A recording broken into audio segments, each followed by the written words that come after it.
Commander. Yeah. So, yeah, and likewise, started off in Manitoba, did 7 years there, mostly person crimes files, and went up to the territories, and same thing, and then came down to Fort Vermilion, just finished up there last summer to come here. Again, mostly person crimes, and now we're here when we have a lot of property crimes. So it's been a learning curve for myself and how we can tackle the problems that we have in the areas, and working well with the Rural Crime Watch that has started up here with Dave Schofield and everyone involved. We're making some decent headway, I feel, and it's been really good, but we're here to discuss some of these concerns, and Mr. Halvorson here has got a presentation either we can talk about, and we'll open up the floor for questions or concerns that everyone's seen in the area that maybe we're not always getting reported to our detachment. Instead of waiting till the end, if there's questions, just put your hands up. Maybe we can bring the mic as we go along. Might make life easier, and then we can do it while it's kind of pertinent and get the discussion going. So at any time, feel free to raise your hand or come stand up or yell. Like, not too loud, I get scared easily, but. We were almost late getting here, actually. We were behind a fella. He looked like he was drinking and driving. He was swerving all over the road, so we pulled him over and walked up, and his eyes were bloodshot. So we said, hey, like, your eyes are bloodshot. Have you been drinking? And he looked at Adam and said, your eyes are glazed. Have you been eating donuts? So Adam had to take him to jail, but we made it in time, so it was good. Part of what I oversee and what I think might be a concern from you guys is like theft and auto theft and whatnot. So if you can hit the first slide, one of the units that I oversee is our auto theft unit, which we have members in Edmonton, Calgary that deploy all over. They also coordinate the bait car program and the bait property program, which will see cars with cameras in it and GPS monitoring and alarm systems be deployed in high crime areas. They also identify vehicles that are re-VINed through secondary means, so people will steal higher end vehicles and slip off the VIN, grab another VIN off of Kijiji in the States and put it on, and then try to register it, and typically they'll sell it to an unsuspecting person who thinks they're getting a great deal buying a brand new F-350 for $45,000, and then they have a stolen car and they lose their $45,000 in their truck. So don't buy an F-350 for $45,000 unless it has 300,000 clicks on it, then it's a good deal. And then they're also, by and large, the most auto thefts we see in this province are from cars with vehicles left in, or keys left in the vehicle, or they're left running in the winter. Let's say, we just did the stats in Bonnyville. I couldn't get it here because it requires analysis, and all our people that do that are on strike, so I didn't want to do it myself because I don't know how. Counting's hard. But we did it for Bonnyville, and it was 47% of the vehicles stolen. Is that the police? We caught a thief. We got a thief. Yeah. So almost 50% had the keys in it or were left running. So that's by and large what we're seeing, but we're still seeing, thieves using screwdrivivers and whatnot to take the pickup trucks or whatever. And there's a couple new trends that are going on where they're using the onboard computer diagnostics. So they'll get into your car, plug it in, and then clone a key using that way. So if you click the button, you got to pay attention if you're going to be the assistant, okay? So here the fella's under the dash. He's plugging in the OBD reader in, and he's creating a key to start the car. And they'll have this brand new Durango stolen in 3 minutes without the keys. So that one's kind of hard to prevent. Like, there is OBD locks, but they're very expensive. So the best thing you can do if you have a garage is take all that worthless junk that you have in there that you think's valuable and you're going to sell, and put it outside and put your $50,000-$60,000 car inside your garage. That's probably the best thing to do. I haven't done it yet, so that's just the advice that I like to give. And if you hit it again, there's another one. It's a terrible video, but what they're doing is it's a keyless reader. So they're looking for the RFID signal that your key fob sends out, and you'll see he's kind of got a little square thing. You guys probably can't see, it's terrible up here, but he's got a little computer box and he's trying to catch the signal, and as soon as he catches the signal, then he can start the car all through his little tablet thing. And you can get those online, and we're starting to see that. That's really big in the UK. Right now they're doing that, and it's getting bigger in Ontario. We've had about a dozen in Alberta in the past 2 months, so it's going to start ramping up. And you can get some, they're called Faraday bags, but they essentially just tuck your key fob in it. They're little satchels, and then they block the signal from being emitted. And then you can, or keep your keys far back in your house or somewhere else, because they're just walking up to the front door, getting the signal, and then taking that car. And I was gonna say, even your aluminum foil at home, wrap that around your keys or something like that, and that'll assist. You can still get through, but it weakens the signal, at least between your car or to the keys. That was really thrifty. That's a good one. I'm going to steal it as my own. Any questions on that? One thing at work, if we leave a vehicle in the shop, we have to leave the keys in it. And the shop has been broken into twice in Roycroft, and a vehicle stolen out of it. Yeah. That, unfortunately, that's the other, we've had a discussion with the other gentleman there in regards to I understand the idea behind it, however, it does make it easy pickings at that point. But I mean, to be honest, if they're getting into the shop, they're probably gonna if the keys aren't in the trucks, they're probably gonna do a quick scour and find out where they're being keyed or kept if they're not in a safe kind of thing, right? So, that's a tough one. I don't keep my hand shop on that. Yeah. What you're going to find, though, is like if someone really wants to steal what they want to steal, they're probably going to find a way.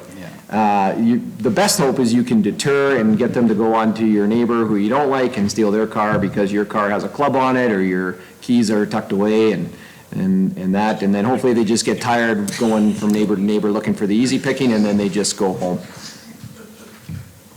I heard a rumor that if you used your automatic lock like at Walmart and that, they can pick up the signal. Is that true? Yeah, it's through the same method, yeah.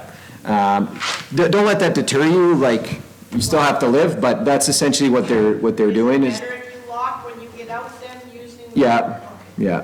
That's where we're really lucky, you know, if they're not driving a $100,000 vehicle down the road, usually they're not really interested in it. So like, you know, my trucks and stuff like that, yeah, they don't. Yeah. They're too muddy, you gotta wash them all. I saw a few $100,000 trucks out there, okay? But your point is valid. A lot of these are higher end cars, and they're not stealing them for the purpose of committing more crime. They're stealing them for commercial. They're going to ship them overseas and whatnot. So that's a little bit more of what that's involved in. So, in the back. Did I hear you say that the club is kind of like the best deterrent? Club is still a really good deterrent because it messes up the steering wheel. But the key is you got to put it so that as soon as you turn it, it's going to hit either the dash or the column, so they don't have any wiggle room to drive it away. Because some people will put it on and then they can still do like almost the full turn and kind of defeats the purpose, but yeah. You need one else? Kate, the next one. So now the other part that we're trying to do is we've created a callback unit. So in terms of it calls for service, we have 5 call for service types. Like a priority 1 is like someone's breaking into my house and trying to kidnap me.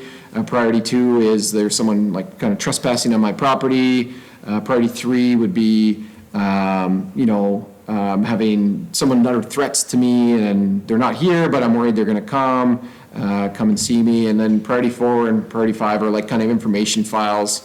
Hey, someone spray painted my gate. and I don't know who or whatever. So we've created a unit that will, is made up of members that are like injured or trying to return to work after an injury, or have been injured, they will never be back to work. So they're police officers, and then they'll deal with the priority 4 and priority 5 files.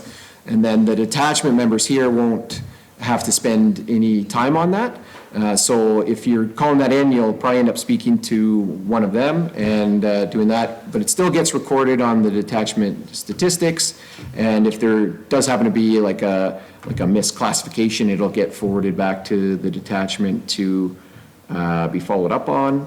And we created that because it doesn't take resources away, and it's hopefully putting the resources locally on the road, doing extra patrols and kind of cutting down the need for paperwork that can be done by other people, so. That brings us to another question there about getting more policing out in our rural areas and stuff. Like, I know with Spear River, there's just not enough members, like, we're struggling as it is. Well, I tried to recruit you outside and you said no, so.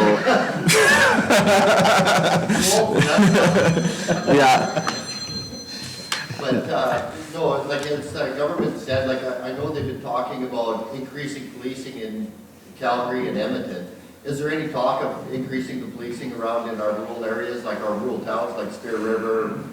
Well, we talk about it, and yeah, but in terms of the government, like, it's really all done on the police funding model, crime stats, population, and that's a real high level discussion in the political world. But in terms of not full-time resources, but in sending problems, like if there's a problem in Saddle Hills, there are resources that can be put here, like the crime reduction team out of Grand Prairie. So if we're seeing a real high trend in thefts or whatever, then we can deploy them. Our auto theft unit can do it if we're seeing a ton of auto thefts. Even in regards to traffic complaints, if you're seeing real spike in collisions or impaireds, there's provincial resources that can be diverted and focused there. It's really incumbent upon statistics and data. So if you're seeing something or something's happening, it's really important to report it, even though sometimes that's frustrating to do because it takes time, and everyone's got to ask your date of birth 4 times, and you already said it, and so I. No, I get that part about being able to report every crime. So I know from the industry that I work in and stuff that people are getting so upset with this stuff that a lot of people just aren't going through with it because nothing's going to happen. And, of course, it's encouraged that we need to report more so that we can get more members or show that, one of our neighbors just over here, just to the east of us, got broke into one of his old yards. And, the guy ends up getting caught, but at the same token, well, what are they going to do? Like, is there any point in charging these people? Well, of course there is. Yeah. So everything that you see, if you got something missing, needs to be reported in one fashion or another. And there is that app, the RCMP app, that we can report everything on, and then somebody will get back to you. And I actually have flyers right here where you can scan the QR code or type in the 45-digit long address in English and French. But we're obligated by the law to do it that way, so I apologize. But your point is valid. Like, it's frustrating because you might think there's no point in doing it, but our whole resourcing system and focus of attention is done on stats and analytics. So if we don't have the data, then it won't get action. So when you're the victim of something, that might not ever get solved. But if you're one of 30 people that's the victim of that same crime, the chances are there will be resources and focus and attention, and then hopefully that person will get arrested for one of them or 2 of them. The reality is with the burden of proof and stuff, you're never going to get everyone convicted of everything they've ever done. That's another thing that I found too. Like I phoned Grand Prairie probably at least once every 2 weeks just to complain to the Crown prosecutors and stuff like that, trying to get them to pull their weight just a little bit more. And one thing that I found out here the other day was filling out a victim impact statement. Like, even though it's not, like in our case, like it never harmed me or anything like that, but still go ahead with that victim impact statement. It didn't harm you, but it's harming our community. So by filling that out, that goes in front of the judge, and, you know, pretty soon he's gonna see enough of these from all of us locals that, you know, we're getting tired of this crap. Yeah, the biggest thing that really will affect that is exactly there. A lot of what we do is based on public interest, right? Well, if, again, like you said, Dave, is if this gentleman here's stuff got broken into, yes, he's saying, and he's made the call and complaint, but, you know, maybe the person went down 4 or 5 other places, and maybe they didn't get away with it, but maybe they tried to get into your yard and you spooked them off. So you were affected, but not directly. At the end of the day, if the courts don't hear about that, they don't know about that, then their public interest goes way down on how they're gonna make their decisions in court. It doesn't necessarily say that they're not guilty of the situation, but maybe where if it was 5, 6 people, or like you said, 30 people being affected, all of a sudden, that decision on how they're gonna convict and what they lay as a decision out of a final guilt on them, will be up here versus just down here at the low end of, oh, here's a $50 fine, you're out tomorrow. And that's a legitimate output that we do get is, you know, it's, what they did was more serious than what the outcome was, but there wasn't a lot of interest. So a lot of what you're talking about, what you're doing is for people in the areas is speaking up on a public interest side. All of a sudden, there's a big difference for the Crown to have a stronger fight to go forward. What's it gonna take to get all these criminal activities reported in the local paper? I mean, stuff reported in Grand Prairie, but nothing hits the paper here. We have been starting to do that. It definitely wasn't a thing to be reported when I first come up. There just wasn't. It does come from our detachment to start doing that, so we are starting to put the stuff in the paper for that reason, because I had a good outcome with it up in Fort Vermilion, and the community definitely showed a lot of positivity towards hearing the results, and so I have been starting to push that here. It's just a lot of the stuff that we're working on right now, it's not imminent to, like, we're still working to build on the things that are going on, and not everything have we been able to catch the people on, even though we know who it is. It's trying to put the evidence there to be able to get them convicted in court, because just because we always know who it is doesn't necessarily we have the 100% grounds to arrest the person, if that makes sense. The stuff gets reported in Grand Prairie in the paper, but it's not coming up here. That's up to Beverly.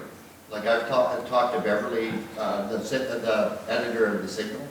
I've had numerous conversations with him, and his biggest problem is the information that I can give him is very brief.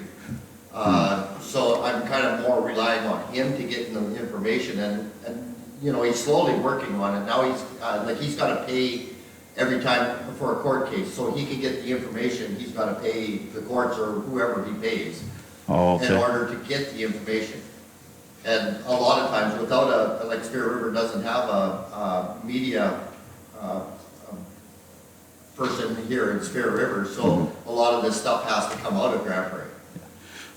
So for example, then, like, we had files last week in Rycroft, it got put on the news. Did that meet, where did that make it to as far as the media? Just to Grand Prairie. Just to Grand Prairie. And then I did hear it was on the radio, but is that Grand Prairie radio as well then? Okay. And a little bit on Facebook. Okay. I think that one showed up one. So I might be able to work with the Signal here once the media has been released.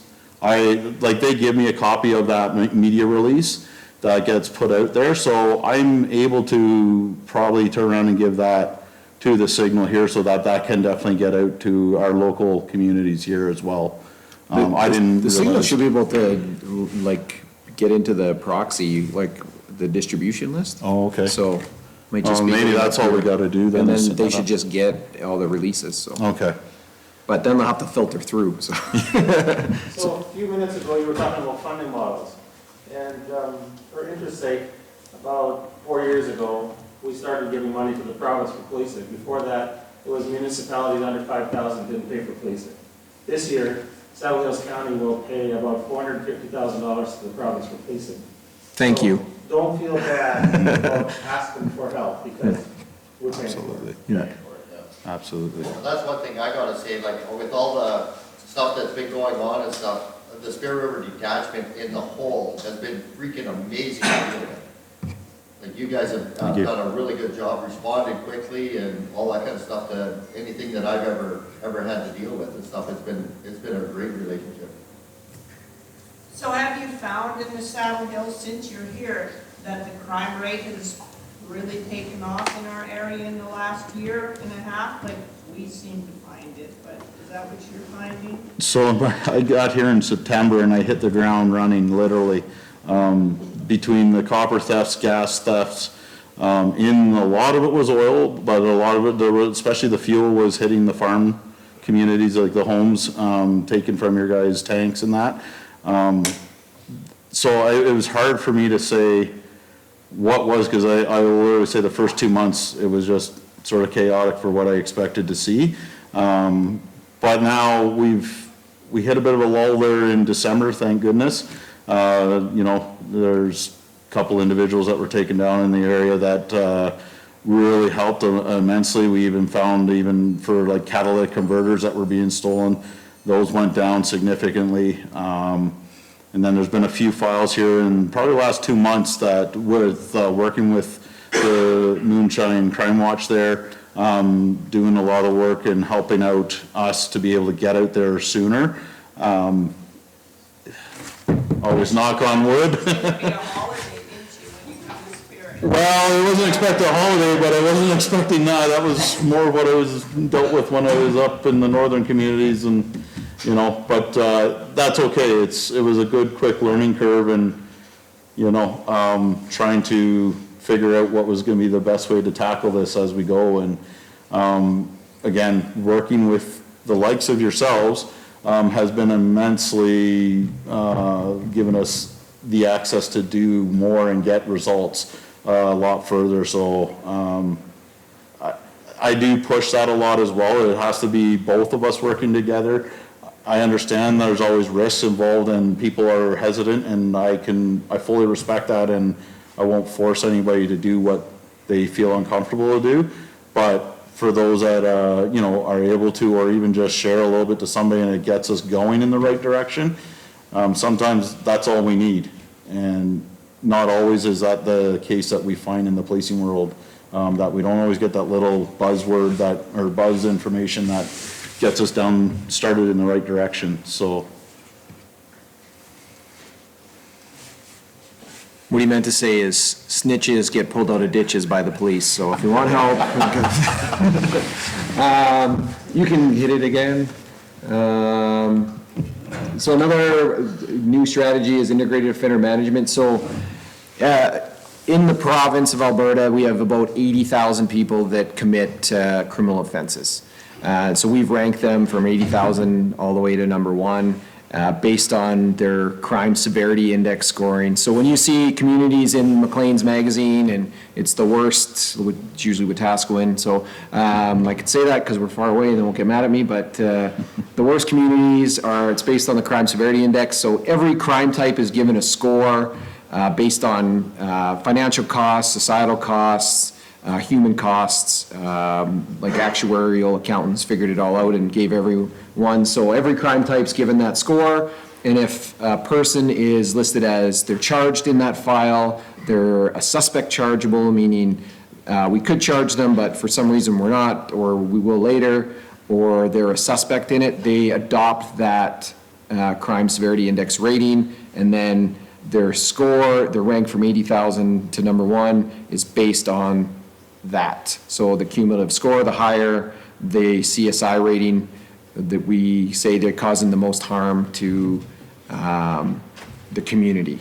And we're finding a lot of these offenders are moving around and, you know, moving from community to community, or they're causing an array of grief in their area of influence.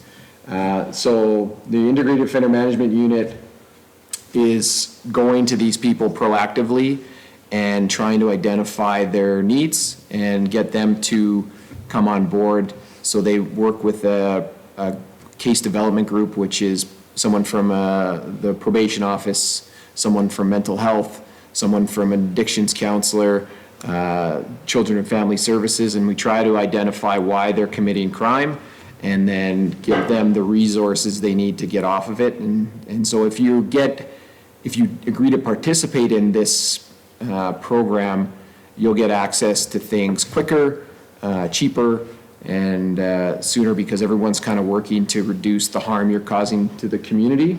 It's a voluntary program, and it's actually been found to reduce the amount of crime and the recidivism of these offenders by 36% on average, so it's pretty effective, and we're just kind of spooling it up. It's very labor intensive in terms of time and effort, because these people have a lot of complex problems and require a lot of babysitting. And then kind of the stick to it is that if you kind of fall off the wagon, then you become another target for priority enforcement by the detachments or the crime reduction units. So people that are engaged and capable and have a will to kind of change their behaviors will find success, and some don't. So that's the reality of that program. Like I said, so if we can keep building success, then we can keep ramping it up and doing it that way. You can hit the next slide. And that's just more about it. So prevention, intervention, targeting, suppression, and then enforcement.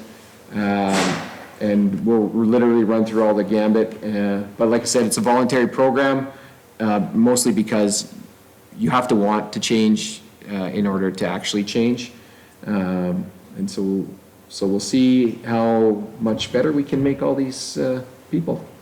Any questions on that? It's pretty straightforward, but go ahead. I was supposed to take this slide out because he said there's no sexual violence here. He must think really highly of all you guys, so that's good. Really, we're finding that a lot of victims of sexual and domestic violence are repeat victims. So it's a group that just kind of they'll go through all the files and be like, hey, you've been in 4 relationships and you've been abused in each one of them, so we're gonna try to figure out why that is. And it's not meant to blame the victim at all, but it's meant to figure out what it is. Is it in need of counseling? Is it an addictions issue? Is it just a horrible taste in partners, and how do we change that? And a lot of times it's due to trauma from their childhood and stuff, and then trying to make it, because we don't want them to get injured or killed later on. And then that's it for that. So you can go to the next one, and that's more of that same program. So the next slide. You guys all familiar with the police and crisis teams? So they are where we partner a police officer with a mental health nurse or a mental health professional, and they'll try to go to some of the mental health calls and deal with it from a mental health and wellness check, as opposed to the police officer doing it from an enforcement side of things. And it is relatively successful. However, it's very hard to get the nurse and the police officer out at all hours when they're needed. And it always seems when they're over there, they're needed over here, and then when they're over here, they're needed over there. So, but they have seen quite a success in the amount of people that are having to be apprehended under the Mental Health Act, because they're able to divert them to community resources and monitor that, as opposed to what happens with police sometimes is we don't know, so they just get apprehended and taken to the hospital, and then the doctor says, go home.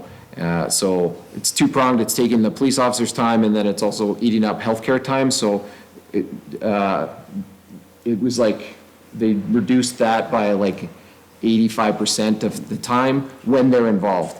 There's just not a lot of them yet, so we're building that up and ramping. So it's a really good program, and And really, a lot of people in mental health crisis, they deserve that type of compassion and stuff. And not to say police officers aren't good, we just don't have that training with the mental health professionals. So it's a good balance for safety needs, but also for the mental health and wellness issues as well.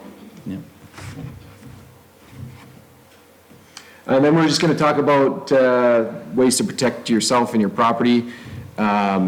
Seems to be not a lot of persons crimes, so there's not a lot of random assaults and muggings and robberies here, which is great. However, like you discussed, there's some property crime issues here.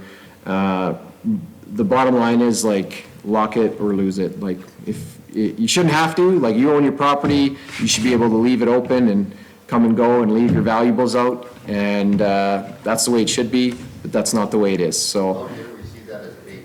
Yeah, yeah, you'll just attract people, and I don't want to know what you're baiting them for. So, lights are really good. I like what I see here. You have an engaged community. People looking, people asking questions, watching out for your neighbors is going to be a great deterrent. If there's a car pulled over and it's a bad guy and someone's rolling up to ask them what they're doing, if you felt comfortable to do that, that's a great deterrent, because now they're like, that person just saw me, they saw my vehicle, I'm going to move along. And that's an ounce of prevention that's worth way more than a pound of cure. So change your door locks when you move. I don't know how applicable that is. I imagine you're all long-time residents here and probably aren't moving anytime soon, but certainly, like, make sure your locks are working. Big deadbolt, like an inch in. Don't use the little chain locks. Most of us, though, our neighbors are like probably 2 miles away or. Yeah, it's. You could use a stick of dynamite to open my door and nobody would know. Yeah. So, Yeah, and that's the reality. So we have technology now, like cameras, motion sensors, those are all good if you're gonna react to them. Like, I bought a camera and the sensitivity was way too high, and it was just, I would get notifications all the time, so then I just turned it off, and that's not good either. So you gotta find something that works for you and that will alert you appropriately, and there's a cost associated with that. So you have to decide if that's something you're willing to do it. And then also, just because you're seeing it on video doesn't mean it's gonna prevent it, right? So you just be watching it happen and be very frustrated. But for some thieves, that is a deterrent. So they will be like, okay, I'm gonna move along or whatever. And it certainly does help with catching them after the fact, in the back. Yes, being in rural area alongside lights and all that other kind of stuff, we have dogs. Yeah, So, like a mean dog. Yeah. But as a dog owner, like, at what point could I be charged for someone being bit from me? so if your dog is just there on your property and someone comes on, like I'm assuming you have a beware of dog sign. And, Not allowed. oh, no, That's what causes the charges. yeah, okay. Yeah. Oh, I like that, working.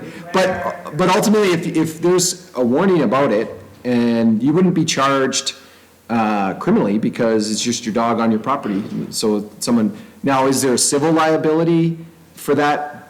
Probably, but. My dog trying to steal my stuff, and my dog bites his leg, I shouldn't be charged. Well, and like I said, we're not gonna charge you. You won't be charged criminally. Get a butch. Yeah, well, but to be honest, that might change it if you were to start using your dog as a weapon, but that totally depends on the circumstances. So at what point does it become a weapon? Well, I think if it's more punitive, like, hey, I don't like this guy, so go sick him, then that would be an assault with a weapon. And then you could be criminally charged. Where a lot of dogs are territorial to their home and protective of their person or their property that they're on. If that person comes on, and dogs are pretty good at sensing who they like on their property or not. If that dog on its own volition goes up and bites that person, but there's no proof that you're sitting there training them to do stuff like that, you know what? There's an understanding that dogs are careful of their property as well. We're not going to be laying charges for someone, but that's exactly what he said. If you're using it and have taught it to be a weapon per se, or a tool to be using for protecting your property, it starts to draw that fine line of where the charges come from, but if it's just the dog's there and thinks it's protecting his property and you didn't have any involvement with it, it's sort of, it's a criminal's fault at that point. Play stupid games, win stupid prizes. Is there any cameras out there that they can't, they can't scroll down after the cameras and buy the jammers for the same camera you just put all your money into? Well, the jammers work for the signals, like, so if it's transmitting, but if you have one that's just recording, it won't jam that. It just jammed it. But that's the Wi-Fi, right? So if you just have a camera that's recording into itself, like into a USB drive, yeah. Well, that's what I'm saying, if they want it bad enough, they're gonna do it, right? But, The two incidents that we have 3 different styles of cameras, and they were able to jam all 3 styles. yeah, And their one was into an Yeah, SD you card. can see their headlights pull It was up. weird. That's it, you don't see nothing until, Yeah. I'm walking into site with the RCMP. so the one with the SD card, did the SD card stop recording? Nothing on it. That's interesting. There was, the truck leaving site, and then, 7 minutes later, them guys pulled on the site with, you could just see their headlights. You don't see anybody get out of the truck, nothing, and you don't see nothing other than our offices broke into and all that kind of crap. And you don't see nothing else on the cameras until, the next people come along. And according from what I've read and studied on this stuff, there, even on Amazon, for instance, you can get this stuff for like, I think a nice kit It's was, cheap, yeah, Yeah. like $90. yeah, And that gives you the glasses so you can see the infrared, so you can see where the cameras are at. That gives you the scanner for scanning for tracking chips, and also for jamming the cameras. yeah. We have smart criminals out here. They watch the TikTok teaches them how to do it. Literally. They're professional. Yeah, it is interesting because if, it's weird to me that it would jam us, like, when it's closed circuit like that, you shouldn't be able to jam it, so, We had Dawn went Yeah. right through all of our, oh, I'm not doubting it, it's just that because it should just record right there, so as long as they're not stealing it, then it should still exist, but, It was very odd because Yeah. you It should be illegal. to start, sell that. you just see it, it's oh, recording, all of a sudden it it just. should be illegal to sell crack pipes, but they're in every store. So buy these $500 cameras, but they're not for you. Yeah, well, I wouldn't say that. I think we kind of come to the conclusion, there's only a couple of the groups, Our professional. the professionals out here that are carrying those things. The last instance we had, they never had nothing. They Yeah. were just out there to have fun and just steal as much shit as they could in one night. yeah. And of course, we got all kinds of footage of those guys. And what you'll find too, like to maybe put a little silver lining on the cloud is, no one's perfect. Like when I was in major crimes, we investigated professional hitmen who kill people for money and that's their career, and they screw up. And they do, like, so they might not hit the right button or the equipment might not work. So these things are still worth it. It's not worth to just throw your hands up and give up, but yeah. I'll give you their number. You have to have a sign up that there is cameras on the premises, right? Nope, For them to be used? nope. It's your property. You do what you want. Thank you. Not in the bathroom, though, we don't want to deal with that, that's a whole different crime. If you are in, like a town situation and you have cameras on the front, one thing obviously you can't do is aim it right towards your neighbor's, windows and see inside. That's definitely invasion of privacy. But if it's just generally capturing the street, and that idea of whoever would drive by, walk by, fill your boots. You may want the sign so that they don't even try to come down and they move along, right? Like, so it's something you have to weigh for yourself. I think the more deterrence you put in place, the better, because you want them to keep driving. As long as we're not setting booby traps up. Booby traps is a crime, don't do that. What's considered a booby trap? Maybe some nails and a piece of pipe left on the road. You farmers are always turning your hairless upside down, so. I know, that's the good defense, yeah. Yeah. You had to clean them out. Next one. One inch deadbolt, don't rely on door change. In the summer, it's coming where we're gonna be leaving windows open. And so if you're leaving, it's a pain, but close them, lock them, sliding doors, jam the wood in there. Because if they have to break the window, chances are they're gonna cut themselves, and then we get DNA, and it increases our odds, and then hopefully they hurt, and, you know, it gets infected, and they lose their arm, something, but. In alarm systems, I don't know how good they are out here. You need good internet for that. Yeah, so that's the problem. And so they're worth it, and then oftentimes if it's just one hit, it doesn't actually ever get dispatched. So there's value in them for sure, but it's a cost benefit. How much is it gonna cost to how much is it gonna make you feel safe? And especially when you're like in a town, it's good because normally there's an audible alarm, it attracts the attention, but in a lot of these rural areas, like you said, it's not gonna reach your neighbor. And it might scare your dog away. I will say the dog is a very good deterrent, especially for, in your guys' situation for your locations. If there's a dog on property and it's even engaging that person, a lot of times they do not want to hang around. And a lot of the criminals are, once they see a dog, will bugger off out of the area or out of your property anyways, because they just don't want that engagement where it might bite them or whatever, so. Yeah. Next one. More of the same. Are you guys probably all on community mailboxes, or are they still delivering?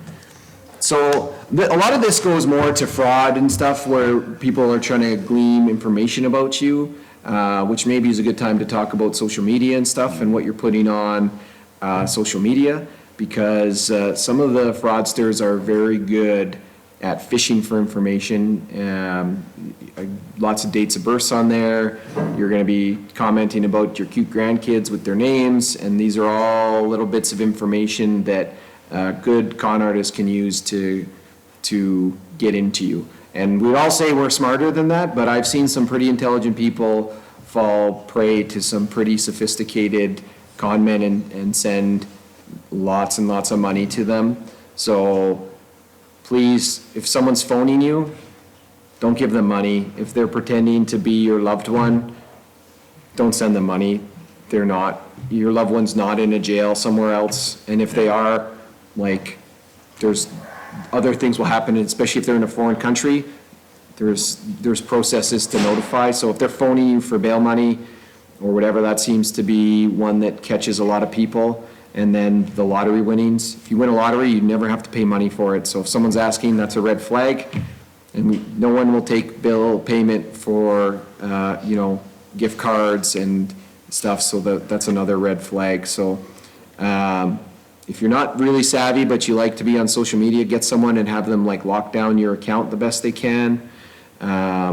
Even like obituaries, you'll find a lot of information in obituaries, basically whole family trees. So just something to be alive. There's a lot of information about people out there.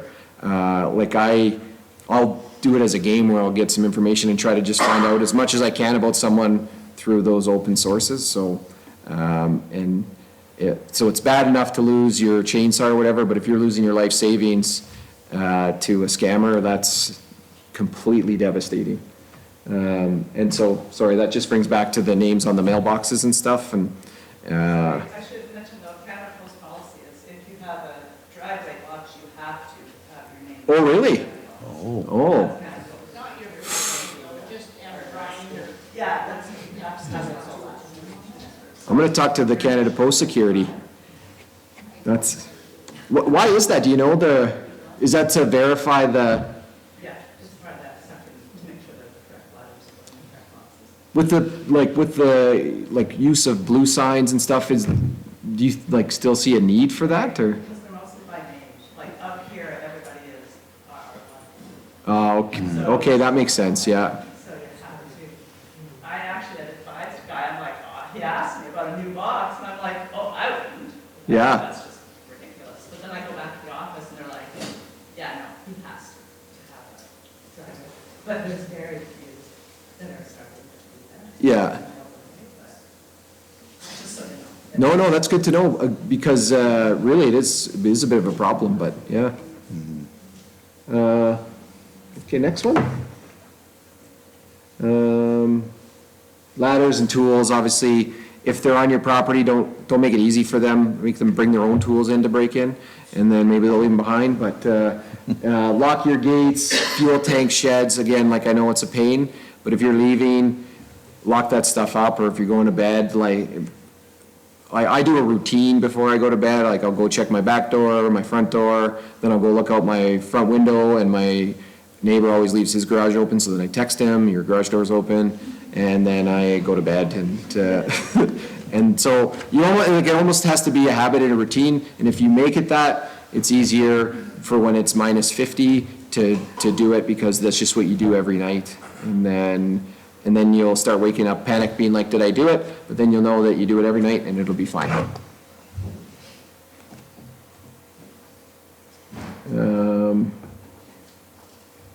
Yeah, letting people into your house. We all think we won't let strangers into our house, but then they come and they're really nice, and it's awkward to be like, no, wait outside. But there's not a lot of stranger on stranger violence, but what has happened, and I don't want to say with any regularity, but sometimes you'll see these criminals, they'll come knocking to see if you're home, and then they find themselves in a position where they're engaging with you. And some people are quite nice and being like, come in, and they'll have a story of their car broke down or whatever. So you might be like, well, come on in. I think you should help people, but do it in a way that's safe for you, and not maybe offer to call someone like who doesn't have a cell phone. So if you know that there's cell phone reception in your area, then why are they there and stuff, or whatever. And then by all means, go and help them, but just maybe let someone know that you're gonna go help them, and then have them check in on you or whatever. So, because I think it's really important to still be a good citizen and help your neighbors and help people out, but just be cautious and take some steps to keep yourself safe. Next one. So these are just some stats for the change in some of the crime over the past 3 years. So it looks like you guys said, that the theft of motor vehicles has increased, theft over 5,000 has increased, theft under 5,000 has increased over the past couple of years. And so Adam, that's what Adam's doing now. He's gonna eradicate crime, property crime. We're working on it. And really, if you can do some of those things we talked about, we'll get it down. Some of that might be because you guys are reporting more and such, so.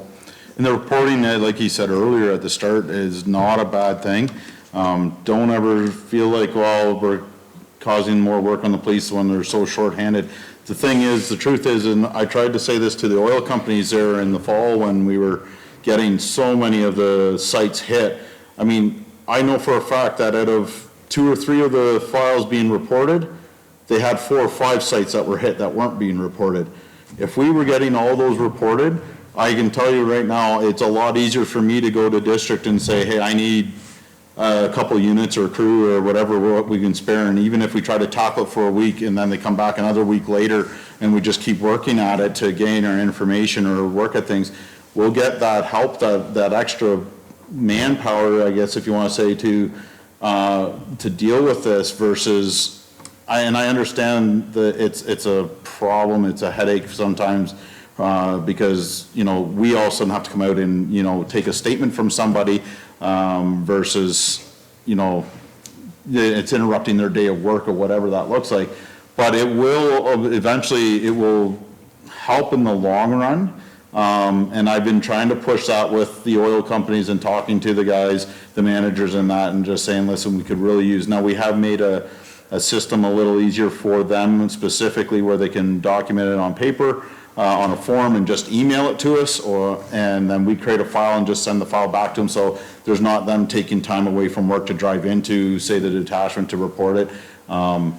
They have a quicker process. So in saying that, even for the stuff that happens around your guys' properties, the more we have calls about it, the sooner those calls come in, the sooner you know about when the person's either been there or the property's been broken into, the the better we can definitely respond and maybe intercept them, or, you know, the Crime Watch crew here are pretty active being out in the roads and recognize the vehicles that are typically in the area versus haven't seen that vehicle ever before, even to the point of some of the work vehicles that have been utilized or look like work vehicles for the oils sites, but yet maybe the logo's been put in the wrong spot that typically is seen, and these guys are calling in, hey, like this one doesn't look, and we've been able to come out and either intercept them, or at the time, you know, we can't pursue them, but maybe it's enough to get them out of the area because now they see us showing up, and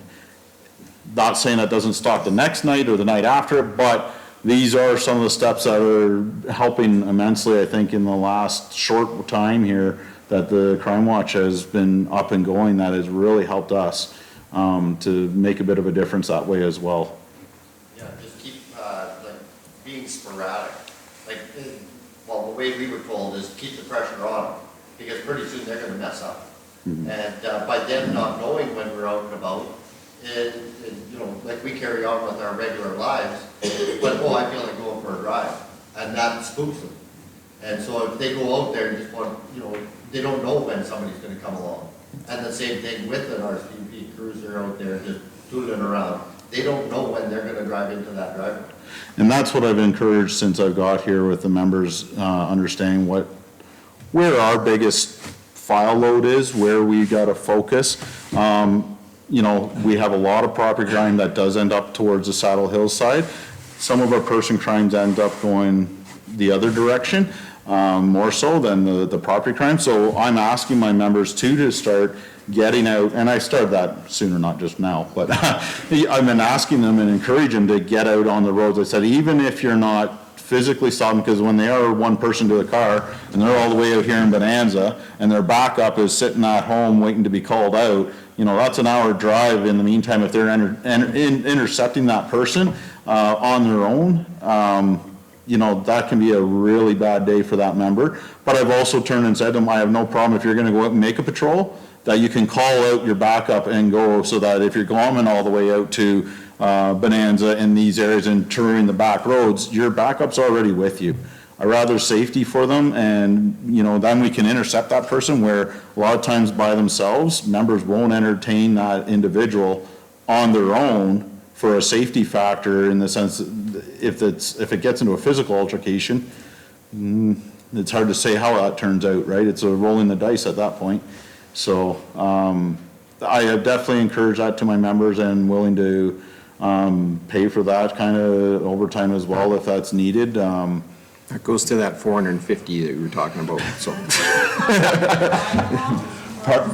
No, that's been a thing of the past. Liability has been a huge issue. I mean, we don't even have, where we used to have the, what am I thinking here, the auxiliary members there, they've did away with them since the last major incident here in Alberta, where they were injured and the member was shot and killed there. So they just found it to be too much of a liability. So unfortunately, those days are over.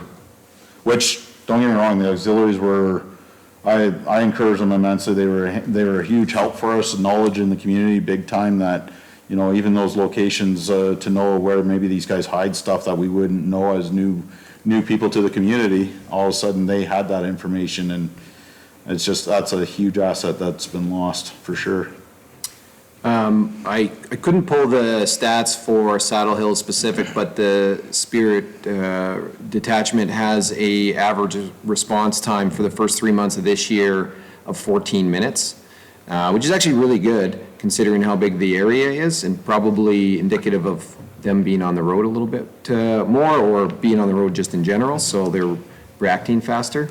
Now, that's an average, so if it's further, but it's still a pretty good response time.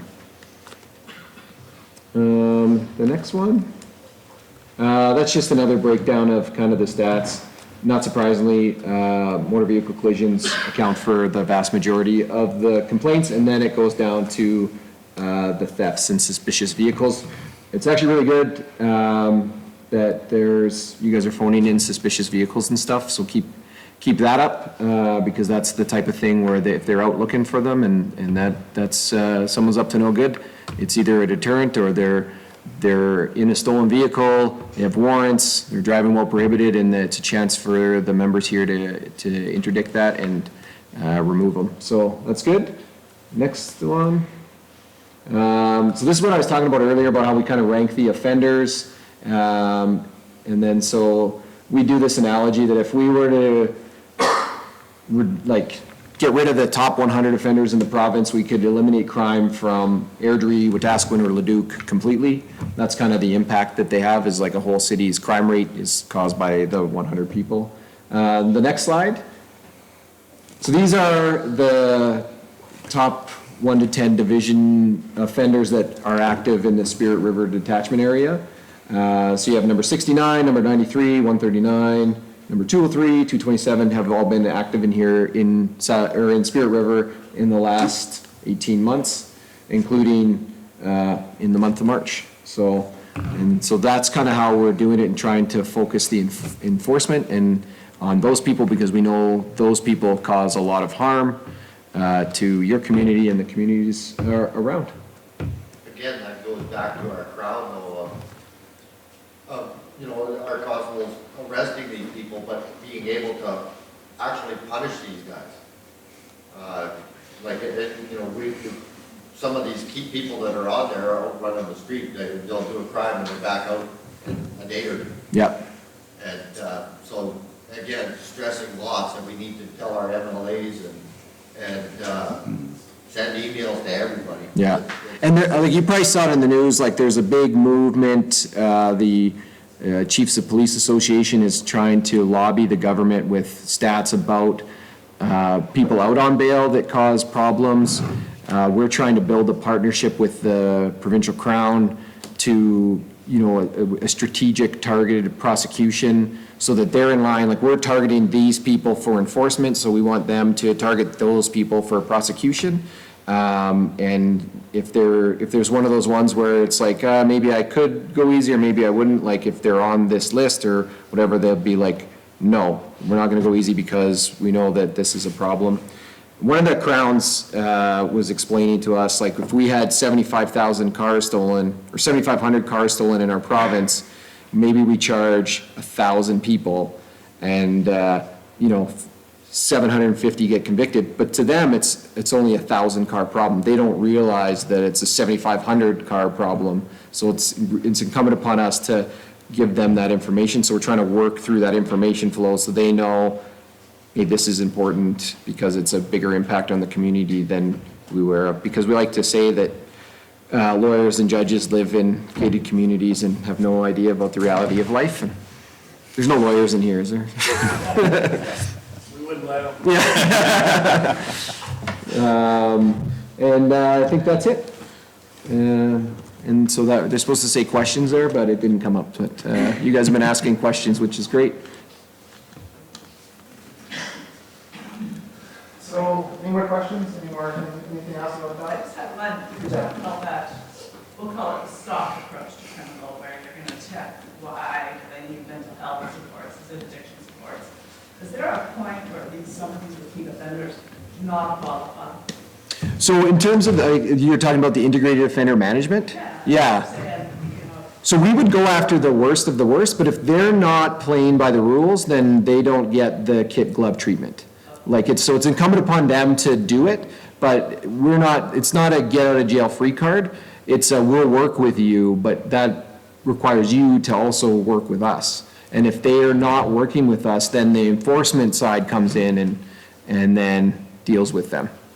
So is that offered to all of them, or only? It's not first, so it's not even that, it's gonna be offered to people that have committed a lot of crime. That's who we're gonna offer it to, because we want them to stop committing crime, because they keep going in and out of jail. So the enforcement side really isn't working on stopping them from committing more crime, it's just putting them in jail and punishing them for what they did. So we're trying to say, we know that you're gonna keep committing crime, so that cycle of arrest, jail, release, arrest, jail, release, we're trying to break and be like, okay, you clearly have a really bad drug addiction, so let's get you out of drug addiction and try to do it that way. What's happening if you identify corpse? Sorry? The body that was found, what's happened to that? Which body? We had I'm not sure, which part are you looking, like, what do you mean? Well, He's interested in the whole body. How many bodies did you find? No, I mean, as far as, like, what are you looking for in the sense of knowing on that file? Identity, Okay, so what happened? So we have been able to, I mean, found, the biggest thing for the first while is we were trying to find out who the family was, because his family was basically, or what we knew, we didn't know who he was, so we were waiting on the fingerprints come back, we got that back, family has been found and notified now, so, Scott Gauthier was, the deceased name, and at the end of the day, we're still waiting on what the result was. He was a known criminal. He was, yes, he definitely was. Particularly that day, he was in for necessity, to be honest. He was stealing food and drink. Not that that makes it any better, but on the criminal side, the court system, there's actually something in there in the court, on the criminal code side, that allows someone to, if they're trying to get sustenance, to provide for themselves, it can be deemed as a non-criminal act at that point. Not saying this situation would fit that bill, but it's looked at case by case is what it is. And he died naturally. Like you heard rumors, you know, that people shot him. Oh, no, that was, yeah, no. No, for now, it's definitely naturally, what that naturally looks like, in the sense of, you know, it was the person a user of drugs and alcohol? Yes, they were. That's what we're waiting to see, what was the outcome of it. You know, if you ask me, my finger's leading to the drug use side of things, because for the way they went down, there's nothing else that really could say differently, but that's to be found. So we're not sure what the actual situation or the cause of the natural side of the death was yet. But, go ahead. Well, I have 2 points. One question only. You mentioned drug use and stuff like that, like, is the drug use in our area, let's say, like, not just necessarily Saddle Hills, but in our area, is that increasing as much as it is, like, in more urban centers? Like, are we seeing a rise in the drug problems here? So, I can say this for the communities I've been in and coming here, the amount of drugs that are in the area for what I would typically see in other areas, it's pretty low. However, is meth coming into the area? Yes. Is fentanyl in the area? Yes, it is. But it is within a very small group. And I mean very small. It's not blowing up yet to where we're seeing issues with kids and that. We're trying to keep a thumb on that. A lot of it, to be honest, is coming from the bigger centers like the Grand Prairies, coming up from Edmonton. We're not seeing a huge rise in the sense like, typically when it starts to rise, we're getting a lot more calls. To be honest, since I've been here, we haven't had a call about it other than like the members that were here before me that have been here a while, they have their fingers on the pulse, so to speak, pretty good, and they know who the dealers and whatnot would be in the area to keep an eye, and we're trying to keep track of them. But right now, we got to focus on what is hitting us hard, and with what our, as you said, our bodies that we have to work with, right now, the property crime is a huge factor, and it's making a huge dent in your guys' community, as far as work, as far as the companies. So it's not that we're not keeping an eye on it, we're watching those individuals. While one of them particularly was mentioned on the news there on the last one, that we have information on that now he's been charged, right? So it's just, we're trying to do whatever the opportunity presents itself. If we can lay a charge on, speaking with your crime watch, if these guys, you get a picture of them, and we know that they're on a property that they're not allowed to be on, we're laying a trespass ticket on them. We're doing whatever we can do to deter these guys. If we can't get the criminal charge, but we can definitely get just even a ticket, well, they go to jail on a ticket because they can't pay for it.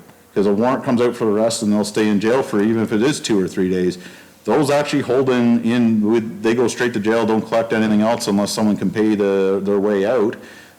So that's why I'm definitely proponent to my members laying even traffic tickets or whatever the tickets look like, because they don't have the money to pay, right? So if we can do that to them, they're gonna end up in there, and eventually either they're gonna get so ticked off that we're on top of them all the time, because like yourselves are calling it in and helping us that way, eventually they get out of the area and find somewhere else to go. We're not gonna stop them, right? As I said, they're trying with the program, and again, like he said, Luke said here, is that they gotta wanna do it, right? It's like, say, a person that's trying to get off smoking or getting off drinking, if they had a drinking problem, they ultimately have to want themselves to do it. Trying just to do, because I feel like I want to do it today, but I still like smoking, or I still like drinking, or I still like doing crime.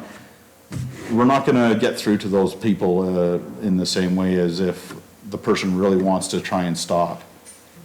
Okay, the other part that I wanted to say is, as individuals and communities and in our municipality, what can we do, or who do we contact to lobby for more officers out in our area? Like, is there something that we can do to help that along? Really, it's more crime and the need is there. the best thing you can do is phone in suspicious stuff. If a crime, no matter how little, report it. I have some online crime reporting things. Phone the detachment, do it, and then we know, and then ultimately it'd be up to the governments, the different levels of governments to decide and go. Is there someone in those different levels of government that we can just contact directly? Well, your MLA would be a good person. Yeah. Yeah. And what about like our MP, Chris Workington? Mhm. Is that a better approach if we go federal? Well, the federal doesn't really fund the local policing, so your MLA is going to be your best bet. The reality is that you have a community need, but there's going to be other communities that are also in need, maybe even worse with a real problem with violent crimes. And So what if, like, I know you're showing the statistics and the crimes and all that other kind of stuff, but what if we approach it as like a preventative? Like, are there any preventative strategies out there? well, To prevent more crimes, not just locking your doors or whatever. yeah, But even just showing people that it's a crime whether you get caught or not. Because the mentality, I think, is, well, I'm not breaking the law unless they catch me. yeah. So is there any preventative kind of strategies or tools In terms that of, you're working on that? well, that's like the integrated offender management is trying to bring that home. We have, I'm not sure if you guys have a school resource program here. Those are the type of things where you're educating the kids young and doing that way. Even these community halls are like, that's a strategy where we're here talking, people see that there's engagement and the community is concerned about it, and then that will spread, because I'm sure each of you will tell at least one person that you were here, and then that spreads. So, and then in terms of that, do you guys have like peace officers here too, or? They do, yes, Yeah. yes. So like they play a role too, and one of the other things we're kind of working on is, are you familiar with the RAPID program, where if there's a urgent 911 call and so then anyone will respond, the sheriffs, the fish cops, or whatever, it's whoever will do that. So we're trying to integrate our like hotspot program so that if one of those other agencies is in a certain area, they'll have access to our data to be like, okay, I'm gonna go to Provincial Park, but I'm gonna take this route because it's on we call it a heat map where crime happens, and then they'll just drive down that road instead. And so we're in the process of working that, so that will hopefully be another, marked vehicle that drives down an area and hopefully is a deterrent as well. There's a second stage to this whole thing. These people are stealing for money. They don't want your freaking fishing box or your tools or anything. They want money. So whoever's buying this stuff are taking the fence. Yeah. If you watch the old movies. Yeah, 100%. That's important to watch for too. Yeah. It doesn't just end at where something gets stolen out of your neighbor's yard. I mean, that's That's gotta go somewhere. It's valueless to the criminal if there's no place to sell it. Yeah, that's right. So, you know, pay attention to that a little bit, you know, watch, you know, to see where it is stuff. Yeah. You can find out. Well, in like with catalytic converter theft and wire theft, it's finding that scrap metal dealer that's sturdy. And there's a concerted provincial effort to deal with that, because like those thefts are hundreds of thousands of dollars each time. And then if it's like an attack on the infrastructure, if they're taking power lines or phone lines, and then it's down. So, and they're pretty high level charges in relation to that. But it's getting the right intel to know that it's a commercial enterprise, because a lot of times it goes through a series of people before it hits that. See, they're the smart guys, they're looking for money, they don't need it to buy drugs with. That's right. Yeah, So, yeah, well, they're using it to do commercial enterprise, and, yeah, the yeah. workers are the guys that are going out there needing Yeah. to make some money so they can get that high. Yeah, it's, the fencing is not unlike drug trafficking, right? Like you have high level, low level, medium level, and, you know, it's the high guys are the ones that are making all the money and doing very little work, and everyone else is the ones that are at risk of getting caught. And Maybe all I'm saying is if you keep an eye out for that too, like you want to be a real crime watch, I mean, you never know where it goes, but yeah, if you find somebody with a dune buggy or something that says, man, I got that cheap. You know? well, I mean, you'll see it on the buy and sells. Like I'm like trying to buy my son a car right now, and every time I see a car that I'm like, that's pretty cheap, and then I gets my spidey senses tingling, and then it's that moral, like, should I just go buy it? Yeah. Yeah. How is the communication between the RCMP here and the PC force as far as tracking the activity going back and forth across the border? So actually, we do in the whole Peace region, just November, between their specialized units, crew and stuff like that, to with ours, and with the immediate detachments, Beaver Lodge, ourselves, Fairview, Dawson Creek, Tumbler Ridge, would that be right? Yeah, Tumbler Ridge. We're getting weekly reports. So of, you know, whether if they got an offender here, we get some photographs. If we don't have it, they're sending it on to the detachments for us to be aware of, because we do know they're floating back and forth all the time. Right now, we're having a bit of a hike, if you want to say, from the BC side coming in. And our side has quieted down a little bit of what we know of our offenders in the area that are normally our engagers. They're on the low end, so I don't know if they went to that side and we're coming back over here, but we are definitely in touch, and actually Dawson Creek and us are usually in contact, if not 3 or 4 times a week. Either they pick up our guys that we have on warrant. I've started saying to our guys, we're extending those warrants and bringing them back so we can get them dealt with, and then most of them will be living over there because they're trying to hide away from the warrants that they have here. And we have been getting, there's been a lot of success here in the last probably 4 months with since that has all been transpired, and even Grand Prairie's built in there, obviously, in Peace River, but yeah, we definitely are communicating quite a bit more since this has all come out, because as I said, with the copper and oil being hit so much, they were having the same issues that we were here, and it's just then we started looking into you know, who are the players that they're having versus who we have. And yeah, there was some cross-contamination in there for sure, that all of a sudden, and our crew here actually were working and found out a lot of them were all in cahoots with each other. So we're not just dealing with, even though we got 1 or 2 in our area, they're all in together, so now we got 5 or 6 or 7 or 8 on either side, and things are being moved and quickly here and there. And as I said, the particular file that we hit up here 1st of December, we don't believe we got it all. Because for the amount of files we got that were reported and the amount of places I know that were hit that weren't reported, there's no way that that was all of it.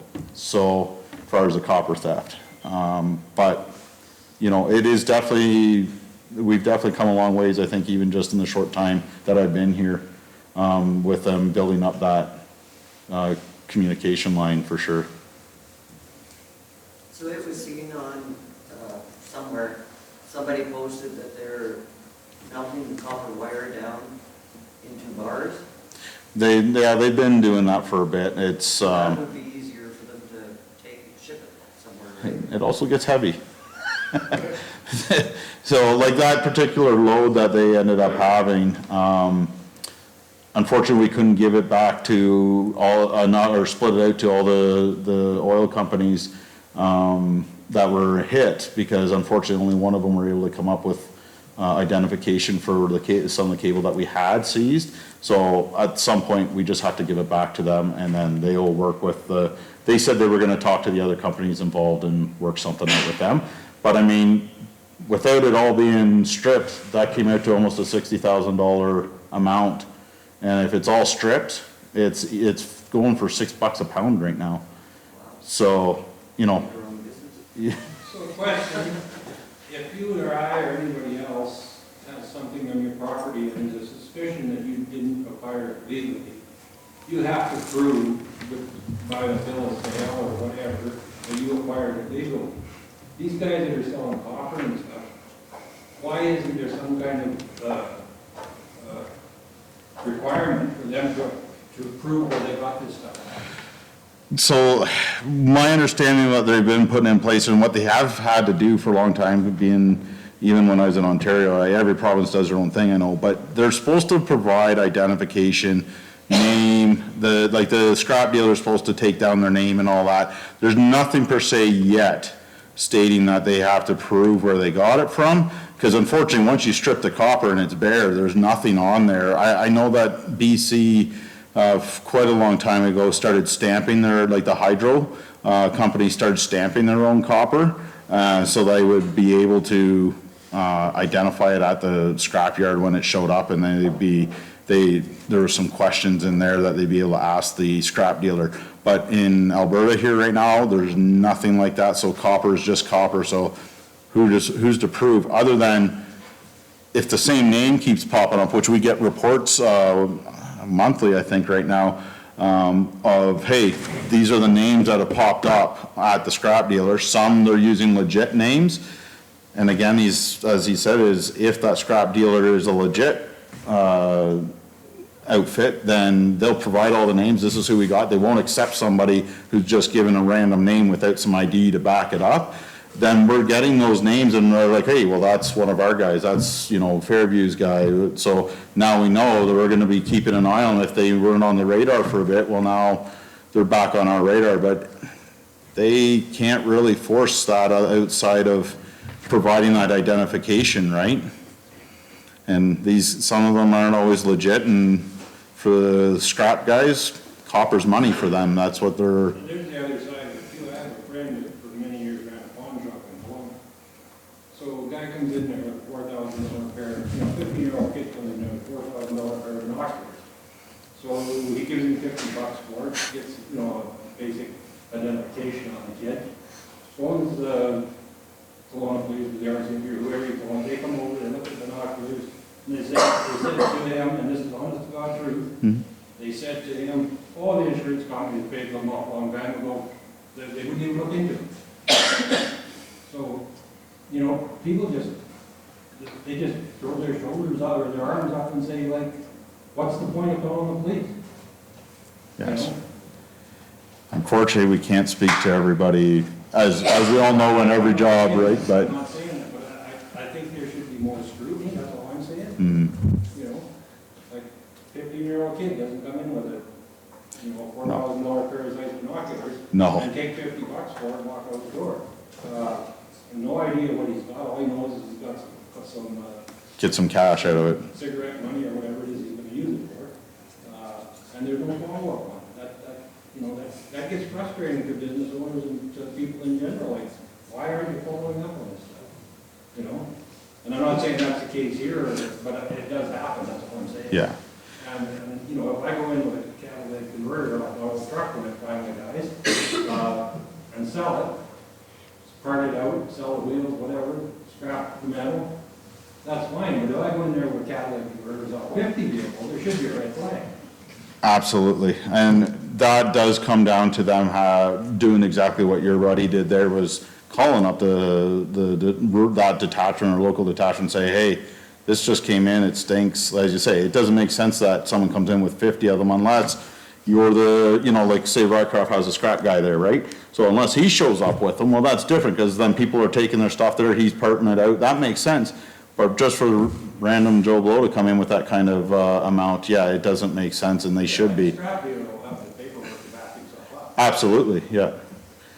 No, I it's, just don't think there's a lot of scrutiny in some of these instances. Well, I think sometimes there's a bigger, like in that incident, they probably should have followed up, because you have the name and if they know they're stolen, but in terms of like, all these scrap dealers are required to report, so everyone that brings scrap in gets on a list and it gets distributed to the police, so you'll know that, you know, Joe Blow brought in 40 catalytic converters, and then so the member will be like, that guy's a criminal, why does he have 40 catalytic converters? We might not be able to charge him because he brought those 40 in, because we can't say they're stolen, but then we know we should be watching this guy and putting some enforcement efforts on him, because he's clearly up to no good. I think the buyer is the problem there, because if I sell you a vehicle, you want me to prove that it's my vehicle before I sell it.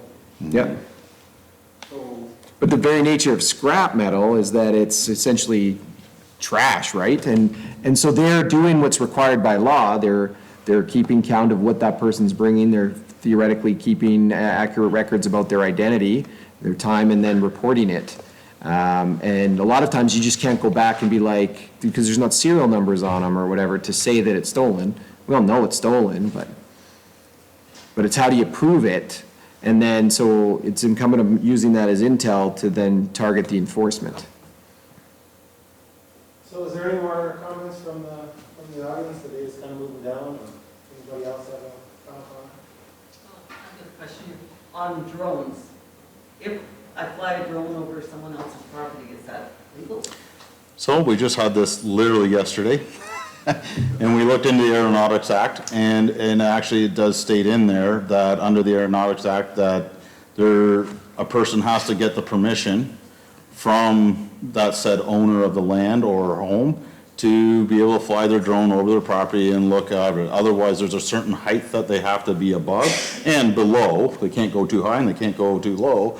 Otherwise, they can be charged for trespass, or I'm actually looking on this particular individual, because it's a constant thing and lots of people have reported it, that, yeah, we're gonna potentially be looking at mischief charge, a criminal mischief charge on them, because you're ruining the enjoyment of that person. They can't even go out and sit on their porch, let's say, and just enjoy a coffee or whatever it is they want to sit out and watch the, the birds fly by. At the end of the day, it is an enjoyment that they're not able to do anymore, because they have this person flying around skulk in their area or themselves, so it may or may not be, yes.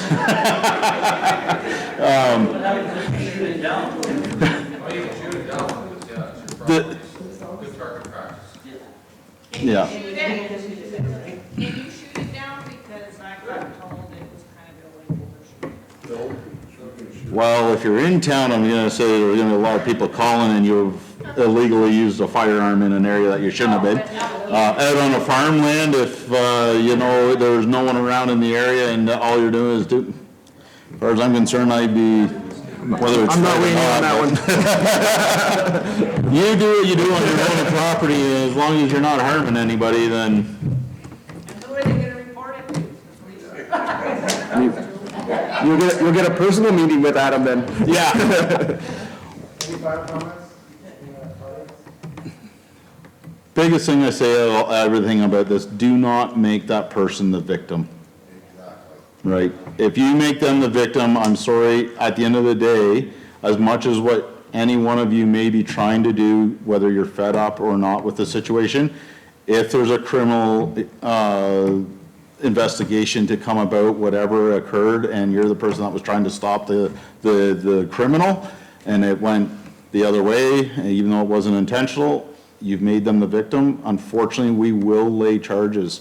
We're not immune to it as police officers if we've done something, or as you see, we shoot somebody, it might be legit, but we still get charges laid if there's something there, because it has to still go through the courts to be deemed, was it legal, was it just, everything that we did. We have to account for everything we do. It's the same if you're the innocent person trying to stop someone, you gotta make sure that everything is, you're properly protecting yourself, and not just because you're fed up with the individual and now you've put yourself into a bad situation, that you will be charged as much as your intent was meant to be innocent in the nature of it. Any final comments, Luke? Nope, really impressed with the engagement of you guys and showing up here, so thank you for Yeah, listening. thank you. and Hopefully we answered all your questions and made you feel safe. I will say, unfortunately, sideline to the phoning the detachment, we have moved away from taking calls at the detachment, probably close to 2 years now, mainly because there's been some situations where files have been reported, maybe not, whether it wasn't, whether the information from either our side was not collected properly, or the information provided to us wasn't such what it was, so when we go to the file and investigate, well, then all of a sudden said person makes a complaint to the RCMP, well, we said this or did this, and there's nothing there to prove what was said because it wasn't recorded.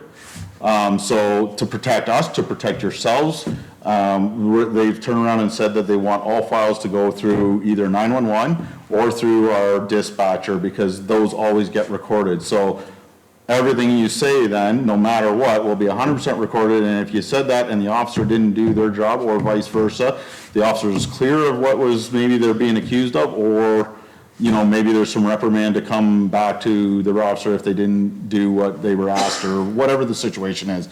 So when it comes to making reports to the detachment, I do have to ask that 911 is a long process, if any of you had to call it. I have been asking, in my next meeting, I was gonna ask Saddle Hills to put our dispatch line out. It's a 867 or 3533. Are we 867 or 864? 864-3533, sorry. That goes directly to our dispatchers. So 911, they take all your information. They usually ask you about your brother, uncle, sister, daughter, and then they get the information and then they phone our dispatch, and that's usually 15 to 20 minutes, depending what other calls are coming in along the way, that they relay over to our dispatch. At that point, our dispatch will call our members out to go to the call. But like I said, 20-minute time delay has now occurred. 30-minute time delay. We've had upwards to an hour time delay on some of them because maybe there's another more important call coming in somewhere else that they weren't able to. Where if you phone our dispatcher, if it's something, especially if it's happening there and now, they can literally take a little bit of the information, like your address, location, call our members on the radio, get them going, and then they can come back to you and get the rest of the information. You know, an easy one to explain is, say, an impaired driver, you're going down the road and you want to report it.